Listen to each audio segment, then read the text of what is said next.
وعلى سيدنا محمد وعلى آله وصحبه أجمعين. Amma Batu. Alhamdulillah Rabbil Alamin.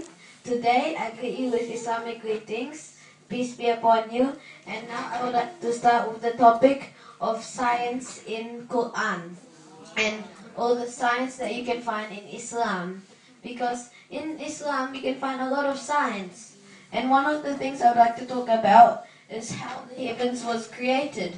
Because in the Qur'an, in one of the many surahs, it says that the heaven was created by smoke.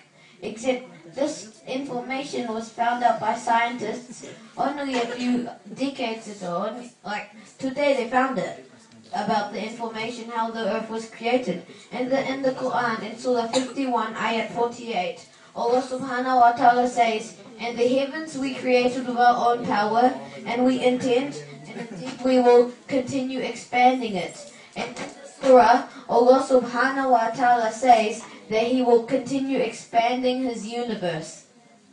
And this information was found in the Quran 1400 years ago, while the other people, the atheists, they thought they found this out in 1920 when a man called Edwin Hubble, and that's where the Hubble telescope comes from, so that's where the name comes from, the Edwin Hubble, he found this fact, and he thought he was the first man to find it. And he said this was the greatest scientific fact found in the 20th century, which was in the 1900s.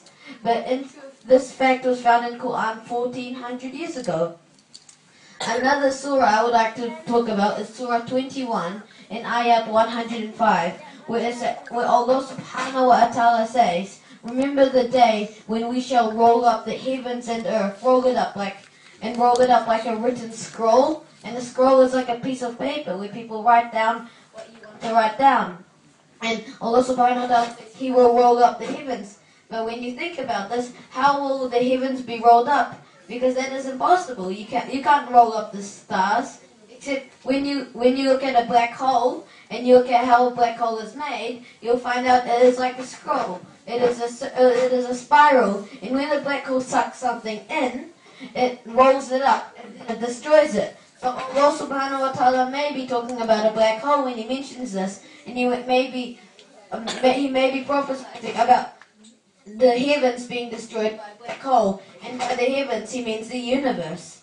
And another thing I would like to talk about is about a professor, and his name was Keith L. Moore. And this professor, Keith L. Moore, was a very dedicated professor of embryology, and he's actually very famous, and you may have heard him before, Keith L. Moore. And when he heard about a surah in the Quran, Al-Alaq, which mentions the embryo, and I will say it now, أعوذ بالله من الشيطان الرجيم بسم الله الرحمن الرحيم اقرأ باسم ربك الذي خلق خلق الإنسان من علق. And the first ayat is recite in the name of your Lord, but the second one is, and humans and mankind, who created mankind a clot of blood. And when it says a clot of blood, you may be confused, because how is mankind created from a clot of blood?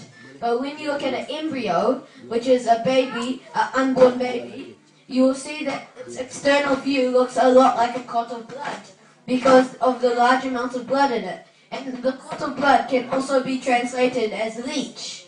A leech, which is a worm that you can find in the Amazon and many tropical places, and it sucks your blood.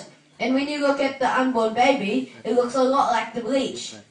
And then when Keith L. Moore heard about this, he was very famous, and he said that I have no doubt that Muhammad sallallahu alaihi wasallam had gotten his information from his God, because there is no way that he could have gotten his information, because this information was found centuries ago, and now we thought we found it out just decades ago. And another scientist said that the likelihood of a person knowing about nuclear fission and atoms splitting apart centuries ago is the same as the likelihood of someone knowing about astrology 1400 years ago, which means that there is no other way that Muhammad sallallahu alaihi wasallam could have gotten this information other than God.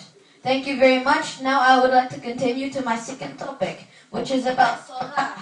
And many of you, of course, all know about Salah, which is praying 5 times a day. And this is the most important pillar of Islam, because praying is what mankind was made to do by Allah subhanahu wa ta'ala. And the reward for praying is very great.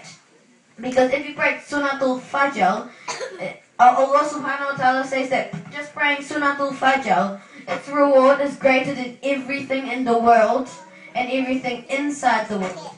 And praying a sunnah after Fajr, praying Sunatul Ishraq, the reward for that is the same as going Hajj. So you don't have to go Hajj anymore. You can just pray the sunnah. And also, the consequences of not praying is quite bad too, because when you pray, because if you do not pray, one of the 5 prayers, which is Asr, Maghrib or Isha, the punishment is spending 80,000 years in hell.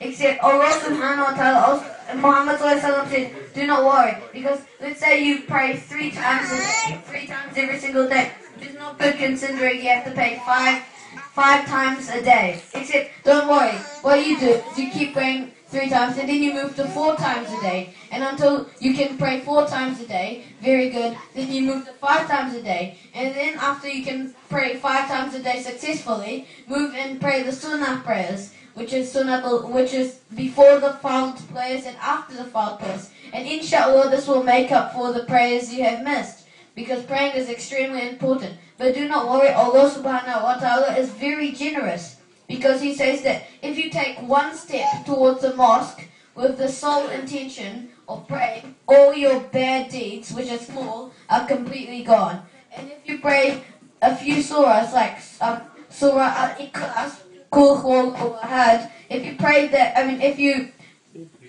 recite that surah, then it is the same as reciting the whole Qur'an if you recite it 3 times. Thank you very much for listening to the speech, and inshallah this speech will benefit you, and that you can spread this knowledge, and that inshallah you can go to Surga. Alhamdulillah. Thank you very much. Assalamualaikum. Waalaikumsalam.